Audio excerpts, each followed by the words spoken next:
Hello and welcome to another day in the glorious world that is the Halo Foundry.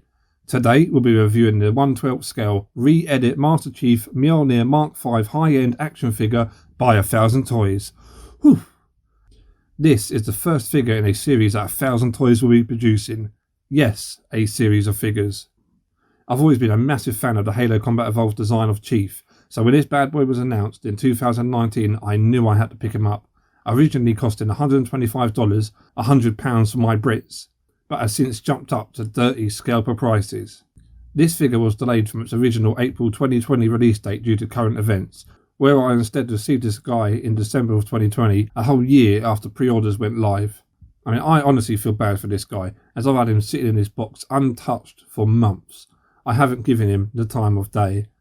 Not for any bad reason against the figure, it's just that so much merch has been put in with the Halo train recently and I've been occupied elsewhere. But is this figure worth the wait? Let's find out. First off, let's look at the box. The sleeve has a really simple design where it is coloured green all over with a worn, battle damaged print. We get a picture of the figure on the front with his magnum wrapping around the side. Nothing else is really shown on the back and the other side apart from the expected branding. As boxes go, this is really minimal, but honestly, I don't think you can expect much more. It's nice and simple, nothing amazing, but nothing bad either. Slipping it out of its sleeve. Oh yeah, you band girl. You get this box with a sneaky little window. Wake up, John. Again, this box isn't anything special. It's coloured mainly in black with the blue team logo on either side and more branding on the back. But now, let's open this thing up and take a closer look at what's inside. And taking off this protective coating, there he is, Master Chief himself. Looking good, soldier. Man, I forgot just how good this thing looks. 1000 Toys, take your hand and pat yourselves on the back. You deserve it. Now first off, we're going to be looking at the accessories that this guy comes with. Then we'll dive deep into Chief. So this figure comes with 5 pairs of hands. One is already on Chief in the box, whilst the other 4 come separate. You get 2 grippy hands to hold the barrel of the assault rifle or the magnum. You get 2 trigger fingers. You get 2 fists. And you get 2 hands to hold the energy sword, or wart hands, my brothers in St. Helios. You know who you are. And you get 2 karate chop hands. Not sure what else to call these 2. That's the only thing I could think of. Hey! Looking at all of these together, I really can't complain. Sure, I'm not going to be using half of these, or 80% to really crunch the numbers. Sometimes with figures, it seems that the extra hands are so overlooked, and 1000 Toys could have just given us a trigger finger and a grippy hand, and most people would have been happy. But they really went the extra mile with giving us 5 pairs. Boy, that's amazing. 1000 Toys do pride themselves on their posability when it comes to their figures, so having all of these hands don't restrict you at all. Whatever you want Chief to be doing, by God he'll be doing it. The quality of each of these hands is great, yet simple, with only the dark grey and green guards on the back. Nothing else is really needed here to achieve the simplicity of the Combat Evolved look. Next we get 2 holsters to attach his magnums to his thick thighs. Now I have to say that these look amazing, the way that the peg is straight, and the hook curves around so gracefully. I mean I'm bloody joking, they're pegs, what else do you want? And now we're moving on to the big guns, with these small guns. It's the Magnum, the CE Magnum, you know the gun that has a similar firepower to a flipping volcano. Yeah, that gun. You get 2 of these included, which is cool, as you do get 2 holsters and 2 trigger fingers. So if you want to pose Chief's dual wielding, nice. But as I mentioned in my previous video, I'm weird, and I can only pose my figures in in-game lore. I know it's strange. As Chief can't dual wield in CE, I have no use for this second Magnum, and I can't keep 2 attached to his holsters, or have him hold one and the other one be on his thigh, as again, you can't equip 2 of the same gun. But yeah, it's good to have 2 of them if you want to pose Chief like that, but with me, I would have preferred a plasma pistol. Anyway, the detail on this gun is really good. Something you're going to notice with a lot of this whole set is that there's no dry brushing, no wear and tear, just a clean paint job and precise lines. And yes, us gamers can't accept things that look real anymore without dirt and rust and paint chips on them. But look at these, they're sharp and do a really damn good job. Next up, we have the trusty assault rifle, with no ammo counter. I mean, come on. Should be simple. But it's painted blue though. That's something, I guess. I won't repeat myself here too much, but the same goes here with this as with the Magnum. No washes or dry brushing, just bold lines. The colour, however, is just a little bit odd. Where the in-game one is mostly grey, this is brown. And I'm not sure what made them go with this colour, but yeah, it's brown. It looks like chocolate.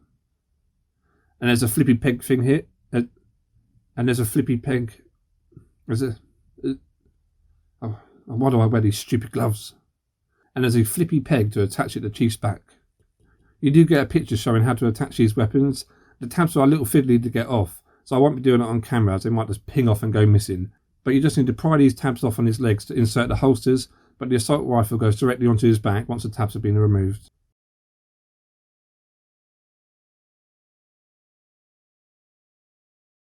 And last, before Chief, we get the legendary energy sword. This thing looks like it doesn't belong, as Chief couldn't wield it in CE. I'm not going to do my full crazy rant again, but obviously I can't use this as, say it with me peeps, Chief couldn't wield it in CE. Anyway, of all the energy swords that we've got on, this is one of the best. Simple again, just transparent blue with decals slammed on it, but it looks clean. And that wart handle, Chief kiss. Chef's kiss. A lot of companies don't have the bottle that 1,000 Toys have, and always just give us a single moulded blade with little plasma bridges for stability. I mean, I understand why Mecha Constructs do it with those energy swords, as they're tiny, and I understand why everybody can't go for this dual blade look, as it does make the blades really flimsy. But as this is a collector's piece and not a toy, it's not expected to be thrashed around, but you bet your ass I'll be playing with it. But there you go, 5 pairs of hands, 4 weapons. I think this is a very generous bounty. Instantly I could think of tons of ways to pose this guy with all what's included. Like I said though, I'd happily swap out one of the Magnums for another weapon. And maybe even the energy sword, to be honest. As energy swords are sort of the default for companies when making Chief. It's just a bit repetitive. The only thing I think they should have included is a stand. As this guy is super poseable, but the poses are limited to how you can balance him. Now prepare yourselves for this next one. It's Chief. Yeah, Chief. This re-edit of Chief is designed by the famed mecha designer Ismojuki, where he refined it to its trademark touch and style of realism. I mean, that came directly from the bio on site, so no credit to me there. Measuring at 7 inches, lucky guy, he's embedded with a die-cast frame which gives him some weight, especially in the legs. Oop, crap. All of his armour is moulded in an ABS plastic, which apparently allows for maximum detail. I'm not a connoisseur of my plastics, but I really believe them when they say that this ABS stuff is good. Just look at the details on him. I feel so bad for keeping this guy locked up in his box for so long. I'm definitely going to be posting him and showing him off proudly in my collection from now on. Just look at all those lines, all those sharp points. The work that went into achieving this look is top notch. I'm seeing things on Chief I've never seen before. Just look at all that detail on his back.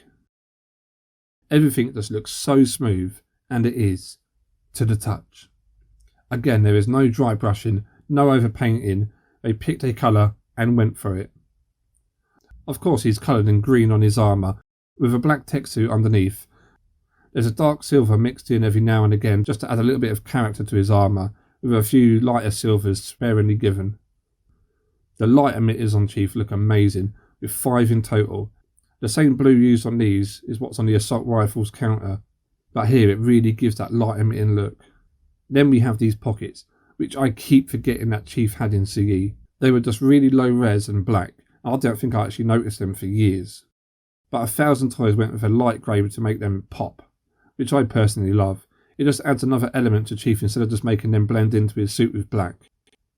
Then we have his helmet, and this thing is really well moulded and shares the same love and attention as the rest of the body. The visor is one of the simple designs with a metallic orange covered in a transparent plastic. But this fits in with the Chief look from CE. It wasn't over detailed then, so why over detail it now? There are a few issues that I have with the helmet, but I'll get into those a little bit later. Everywhere you look is just so crammed with detail. Every time I look at this guy I'm seeing new panel lines that I didn't see before. You really have to take a moment just to capture the detail that they put into him. But this figure doesn't stop with an amazing paint job. As mentioned earlier, 1000 Toys are known for their posability, and they gave us one hell of a flexible chief. As this does have a die-cast frame, it's a lot sturdier than most figures, and it doesn't feel like it's going to snap with the simplest movement. He has a bend at the toe, and has 2 ball joints at the ankles. Double hinged knees, with a hinge at the knee guard to cover up what you expose.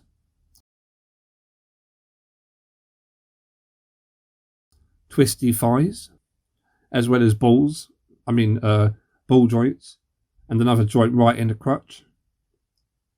These 2 pieces here do move up slightly, giving you a maximum reach of his kicks.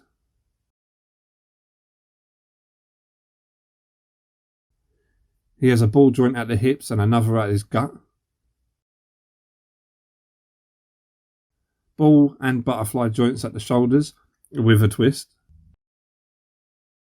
And the shoulder plate hinges too. Double hinges at the elbows with another twist.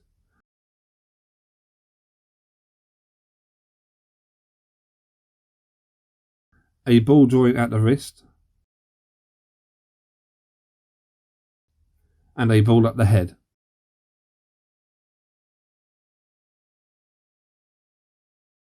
And another hinge which allows him to come down a little bit further, just like a pigeon.